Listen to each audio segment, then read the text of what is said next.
Alors que nous avons laissé du temps, beaucoup de temps, à ces Français qui avaient des hésitations et des doutes, nous renforcerons en janvier l'incitation à la vaccination.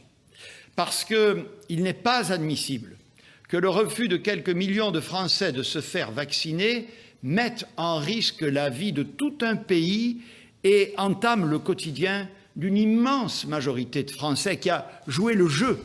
Mais vous savez, le pass vaccinal, petit à petit, on y a glissé, en fait. Dans les faits, quand vous voyez que 90% de la population a déjà une première vaccination, le pass sanitaire est déjà quasiment un pass vaccinal. Mais Gérald, c'est une erreur de stratégie médicale, pardon de le dire, mais cette 5e, 6e, 7e vague, je ne sais plus comment on l'appelle, de contamination, montre l'échec de la stratégie sur le tout vaccin.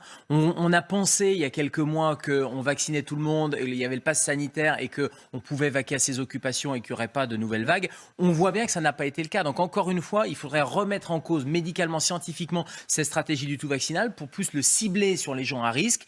Arrêter de penser que c'est un totem d'immunité. C'est déjà le cas. Mais non, mais vous êtes en train de vouloir le durcir. Vous êtes en train de vouloir empêcher de prendre les transports, être obligé de montrer son passe vaccinal dans les entreprises. Mais c'est pas la seule façon. C'est pas la seule façon efficace de lutter. Mais bien Gérald. sûr que non. Mais enfin, c'est la démonstration. Cette 6e vague est la démonstration. Alors qu'on a plus de 90%. Il me semble que si on a pu reprendre pardon. une vie quasiment normale, c'est justement grâce à la vaccination. Mais ne continuez pas dans cette erreur-là. Vous avez fait cette erreur pendant des mois en disant on va reprendre une vie normale grâce au vaccin. Ce qu'on vient de vivre ces dernières semaines est la démonstration que le vaccin ne permet pas de reprendre une vie normale.